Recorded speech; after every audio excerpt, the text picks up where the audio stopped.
सबके बीच में बनल रही और जौन भी हमार कलाकारी बा जौन भी हम गीत गाई रवा सबके बीच में जात रहो रवा सबके प्यार मिलत रहो।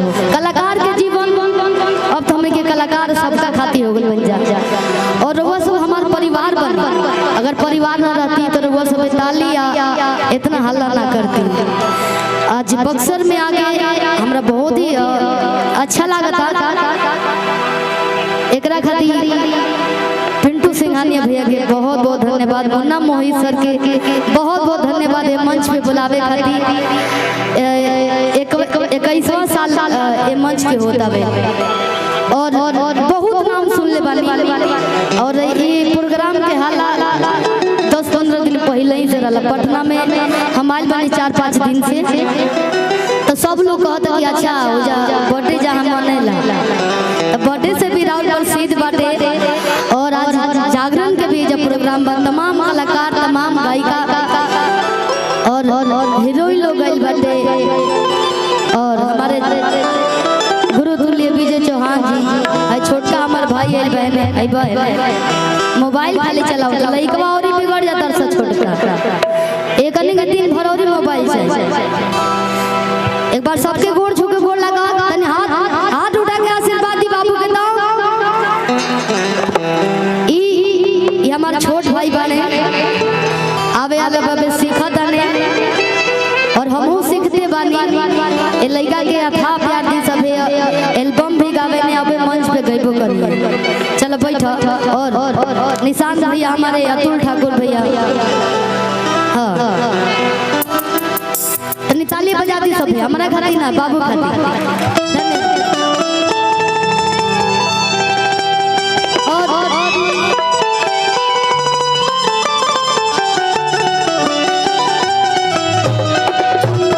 और म्यूजिक अभय बाबा के पूरा टीम बटे रुआ से फोन पर बतियाइले तबे हमरा याद बा सामना सामने कोई आले मिले बने लेकिन हमारा नाम बुझाला ना कि रहुए देंगारी चाचा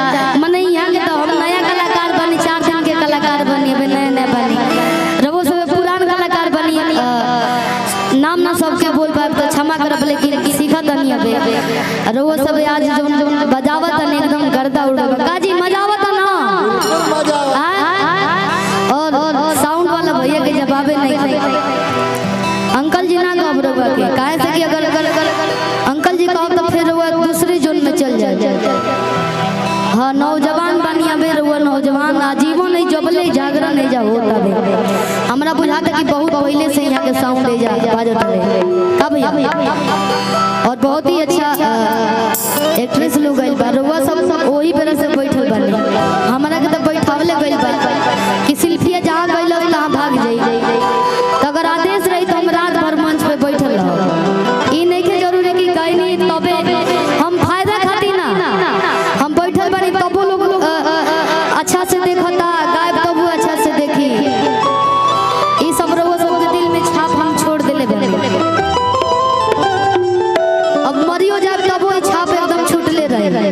शिल्पी जी आप इस प्रोग्राम के सदस्य हो गई आजीवन मैं तो नहीं कहूंगा लेकिन आप कहीं भी रहिएगा 30 अगस्त को इससे लगन नहीं रहता तो आप वादा कीजिए कि हाँ अगले साल भी आइएगा इन लोगों से बोल कर। देखिए हम कसम वादा ना खानी हमार जबान ना वादा करना हम कसम नहीं खानी। सुनिए हमें खाली जेकरा के कोई देने की हई काम कर दे ता जीवन ओकरा खातिर खड़ा रह चाहे कोनो भी बाधा आ जाए इसीलिए अभी और हमरा के जब भी बुलावल जाइए जब मंच पे अगर हर एक साल बुलावल जाता हम और चौहान जी दोनों जने वाह क्या बात है जो बहुत जोरदार तालियां और देखिए एक दीपक लिट्टी वाले हैं हर साल एक प्लास्टिक में कला प्लास्टिक में लेकर आते हैं मुन्ना मोहित और विजय चौहान जी खाएंगे उस लिट्टी को आप भी खाइए। हमरो लिट्टी चोखा बहुत पसंद ये बिहार का हम बता दी बनारस से जब जाए ना तो रोज लिट्टी चोखा खाते क्या बात है 10 दिन रही तब 20 दिन कंटिन्यू ये दर्शाता है कि बिहारी 1 लाख में भारी हो गया है। देखिए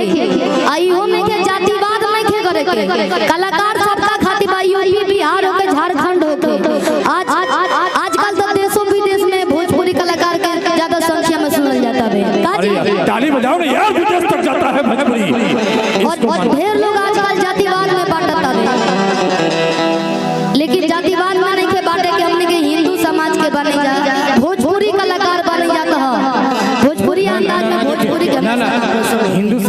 बोलिए, इंसानियत समाज बोलिए, मैं मुस्लिम समाज से आता हूँ, ये मत बोलिए, सब समाज को मिला के चलिए। एक बार जोरदार ताली बजा के बताइए भैया कहेगा हिंदू जहाँ इंसान है वही इंसानियत है, जहाँ हिंदू मुस्लिम सिख सुनिए, हम हिंदुत्व के बात ना करनी है, हिंदुस्तान में बनी जाए तो हम हिंदुस्तानी ना बनी ये मोहब्बत है। ताली बजा दो यार, क्या बात है, इसको मोहब्बत कहते हैं।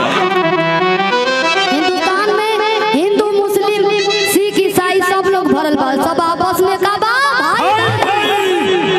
तो हमरा बाड़ी से कुछ गलत बोला जाए क्षमा करब सब, गलत हम बोले नहीं ना।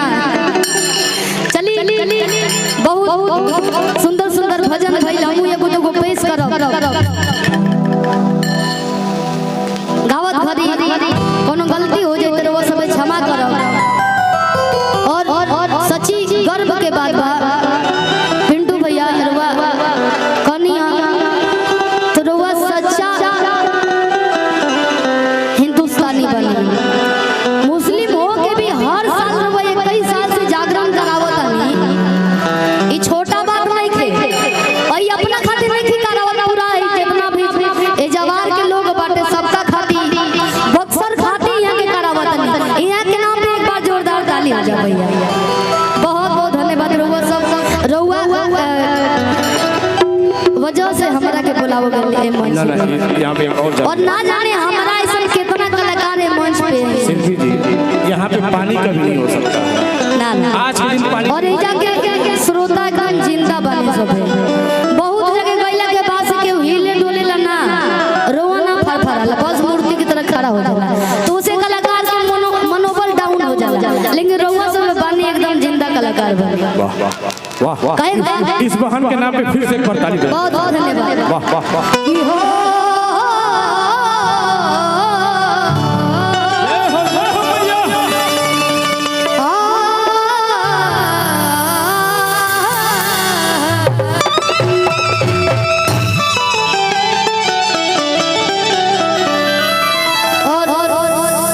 इसरत मैम भी चली गई, बहुत ही अच्छा गाई, आपका भजन मुझे बहुत अच्छा लगा, और सबका के अच्छा लगा, सबका अच्छा लगा कि ना।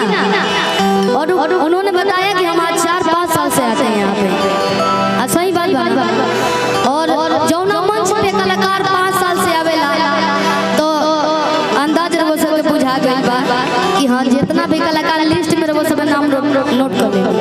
एगो भक्त भाई के दरबार में गइल माने कहा था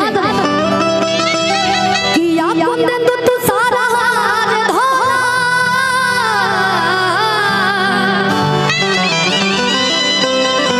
या शुभ्र वस्त्रावृता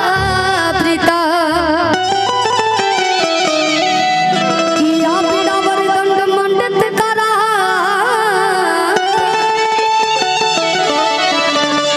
या श्वेत पद्मा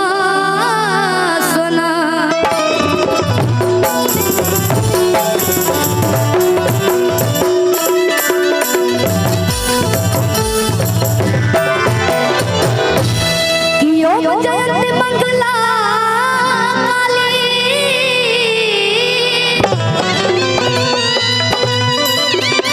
भद्र काली कपालिनी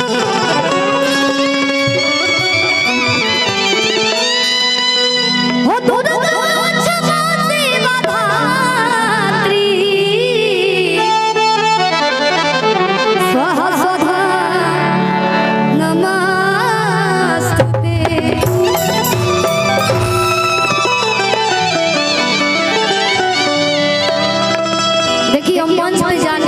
हम फेस देखे और मुस्कान और वो हंस देनी हमरा खाती ई करोड़ों के संपत्ति बाटे।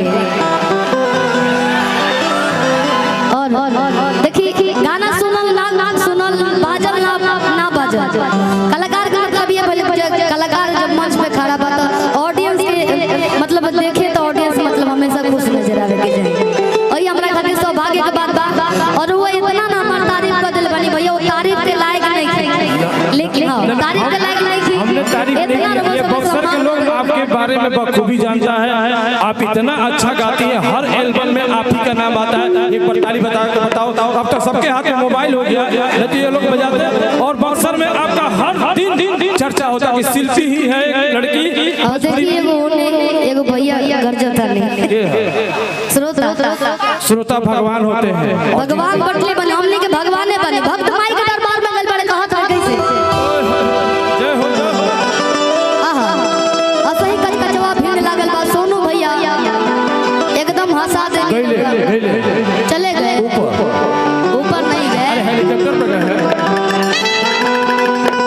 देखी हर मंच पे जाए एगो परिवार में ऐसा आदमी होके के चाहिए जे आशा है बात कहत रखे सही अरे जाना बने अरे मैया अरे सखियों ना डोले हो पिताही रे बनवाना